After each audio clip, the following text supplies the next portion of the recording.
नमस्कार मित्रांनो, स्वागत आहे आपलं विकास डिजिटल अकॅडमी या यूट्यूब चॅनलमध्ये।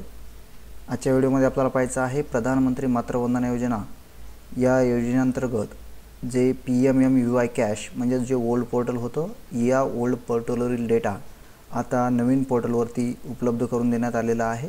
म्हणजेच PMMUY जे सॉफ्ट आहे या सॉफ्टवरती उपलब्ध झालेला आहे।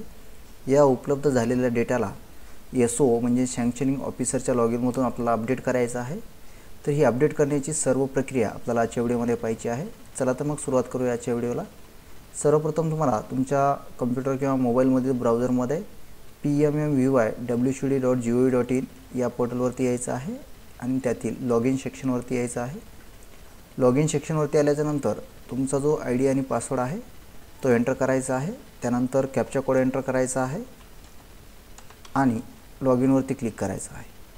लॉगिनवरती क्लिक केल्यानंतर तुम्ही लॉगिन झालेले आहात आणि त्यानंतर तुमचा डॅशबोर्ड ओपन झालेला आहे। त्याचबरोबर इथं प्रधानमंत्री मातृवंदना योजनेच्या डॅशबोर्डवर आपले स्वागत आहे।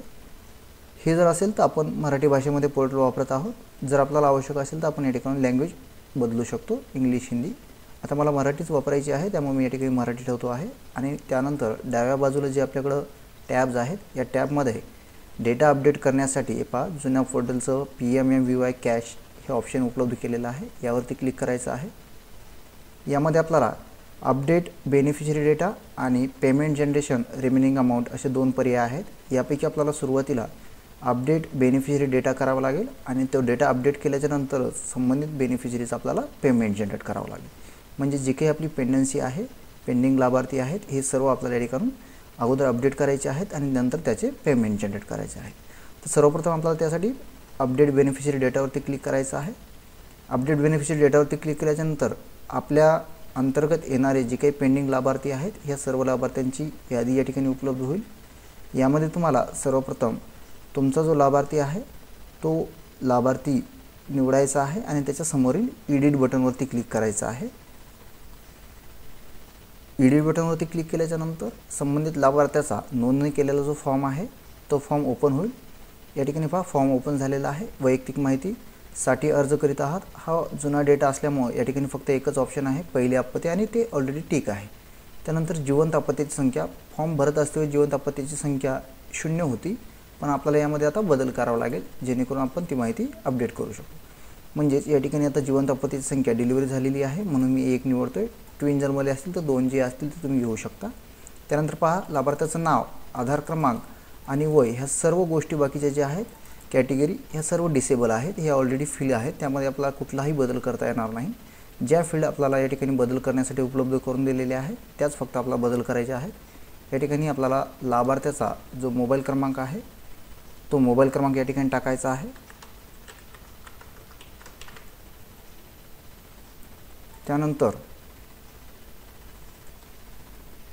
या ठिकाणी आहे RCH ID, MCP कार्ड नोंदणी क्रमांक, ही कंपल्सरी फील्ड नाही आहे, नाही टाकली तरी चालेल, पण नवीन नोंदणीसाठी ती कंपल्सरी आहे, आपल्याला त्यावेळी टाकावं लागणार आहे। हा जुना डेटा असल्यामुळे या ठिकाणी ती कंपल्सरी फील्ड नाही आहे, नाही टाकलं तरी चालेल। त्यानंतर पहा MCP कार्ड नोंदणीचा दिनांक, LMPचा दिनांक आणि NCZ हे सर्व आता डिसेबल आहे, यामध्ये आपला कुठलाही बदल करता येणार नाही। त्यानंतर तिची पुढची जी फील्ड आहे बाळाची जन्मदिनांक, कारण की आपण आता वर जिवंत आपत्ती संख्या 1 निवडलेली आहे त्यामुळे बाळाची जन्मदिनांक आहे ही आपल्या ठिकाणी निवडणं आवश्यक आहे। त्यानंतर या अगोदरपणात जन्मलेली संख्या जर 1 असेल तर 1 घ्या, ट्विन असतील 2 या पद्धतीने निवडू शकता।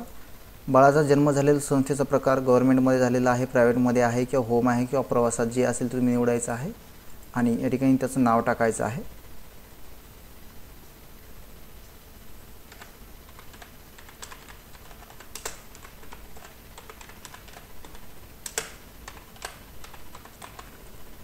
त्यानंतर अपत्याचे लिंग, जे जन्मलेलं अपत्य आहे हे पुरुष आहे का स्त्री आहे निवडायचं आहे।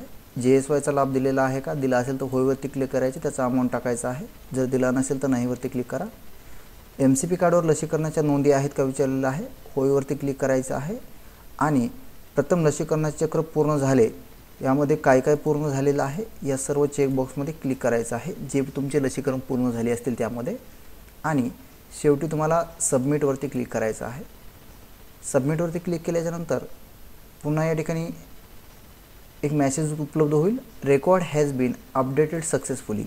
म्हणजे याप्रमाणे आपल्याकडे जी उपलब्ध झालेली यादी आहे लाभार्थ्याची, या सर्व लाभार्थ्याची माहिती आपल्याला एडिट करून अपडेट करायची आहे आणि त्यानंतर PMVY कॅशमध्ये जायचं आहे आणि पेमेंट जनरेशनवरती यायचं आहे आणि या ठिकाणी पेमेंट जनरेशनसाठी तो लाभार्थी उपलब्ध होईल आणि तुम्हाला त्याचं पेमेंट जनरेट करायचं आहे। याप्रमाणे सर्व आपल्याला जे काही लाभार्थी आहेत हे अपडेट करायचे आहेत आणि त्यांची पेमेंट जनरेट करायची आहे। जर ही माहिती आवडली असेल तर या व्हिडिओला नक्कीच लाईक करा आणि चॅनलला सबस्क्राईब करायला विसरू नका। धन्यवाद।